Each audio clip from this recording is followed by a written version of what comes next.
Shalom sahabat KBS di mana saja berada. Saat ini Yayasan Karya Bakti Esra Soru sedang mendirikan gedung sekolah dasar di Desa Bioba Baru, Amfoang Barat Daya, Kabupaten Kupang, Nusa Tenggara Timur.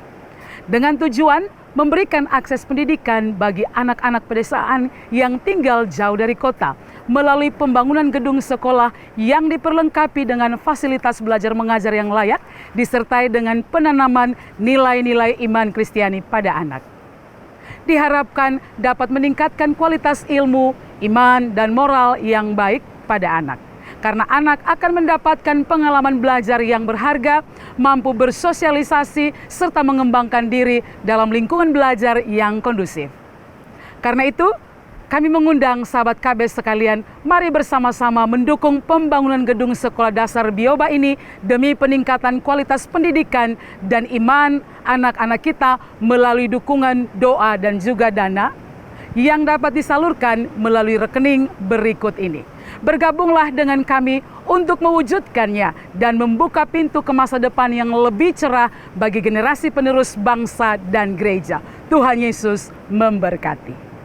Shalom Pak Esra, apakah Tuhan Allah dan Tuhan Yesus mengizinkan kita manusia selalu digodai setan untuk melakukan dosa di dunia ini?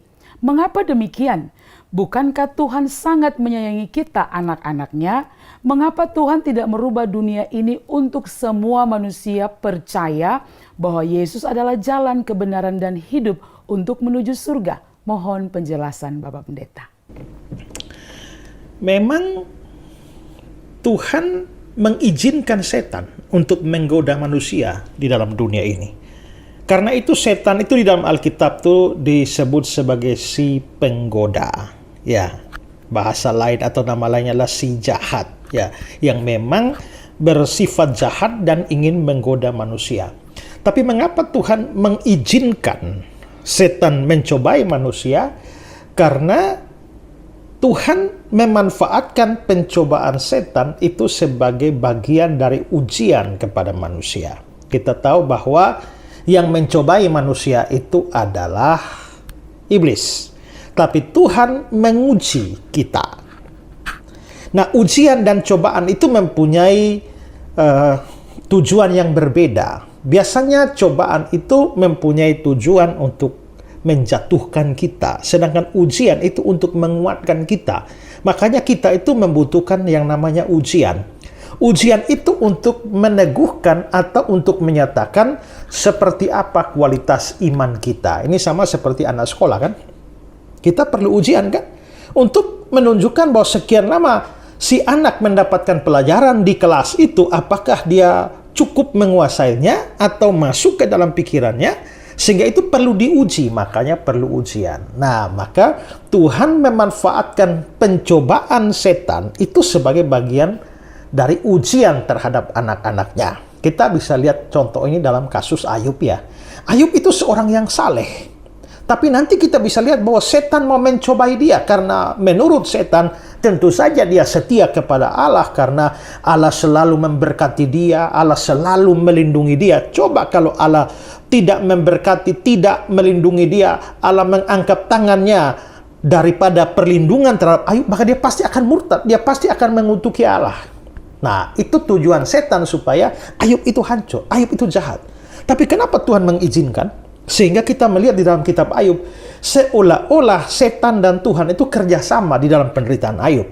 Itu karena apa? Karena setan memang mau mencobai dan menghancurkan, menjatuhkan Ayub. Tapi Tuhan mau membuktikan kemurnian iman Ayub bahwa Ayub itu biarpun dia tidak diberkati dalam artian bahwa semua yang dimilikinya diambil semuanya, tapi dia tetap setia kepada Tuhan. Dia tetap percaya, dia tetap beriman. Dan akhirnya kita bisa lihat bahwa di dalam kesemuanya itu Ayub tidak berbuat dosa kepada Tuhan. Dia tidak menuduh Allah berbuat yang kurang patut. Bahkan dikatakan bahwa dia memuji Tuhan. Tuhan yang memberi, Tuhan yang mengambil. Terpujilah nama Tuhan. Jadi kita bisa melihat bahwa mengapa Tuhan izinkan orang-orang percaya harus mengalami pencobaan setan dan menderita. Karena itu bagian dari ujian Tuhan kepada kita. Ya. Nah, ingat juga bahwa di balik ujian-ujian itu pasti ada upah atau ada pahala menanti kita, di samping kita juga semakin dibuat menjadi dewasa di dalam iman atau kerohanian kita kepada Tuhan. Lalu mengapa Tuhan tidak membuat semua orang ini di dunia ini percaya kepada Yesus? Ya, itu tentu hal yang lain lagi ya. Tapi saya percaya doktrin predestinasi, konsep orang-orang pilihan. Jadi Tuhan hanya memilih orang-orang tertentu, kaum pilihannya, umat pilihannya, dan orang-orang itu telah ditentukan sebelum dunia dijadikan, dikaruniakan iman, dan pada akhirnya mereka percaya untuk menunjukkan kemurahan hati Tuhan dan kasih Tuhan. Sementara itu sebagian orang lain yang berdosa, dia membiarkan mereka dalam dosa mereka, tidak menganugerahkan keselamatan kepada mereka untuk menunjukkan keadilannya. Nah, itu tidak berarti bahwa orang-orang tidak dipilih itu tidak bersalah, karena toh semuanya orang berdosa. Orang yang dipilih maupun orang tidak dipilih sama-sama orang berdosa. Tapi sebagian itu mendapatkan keadilan Allah, dan sebagian lagi mendapatkan kasih atau kemurahan anugerah dari Allah.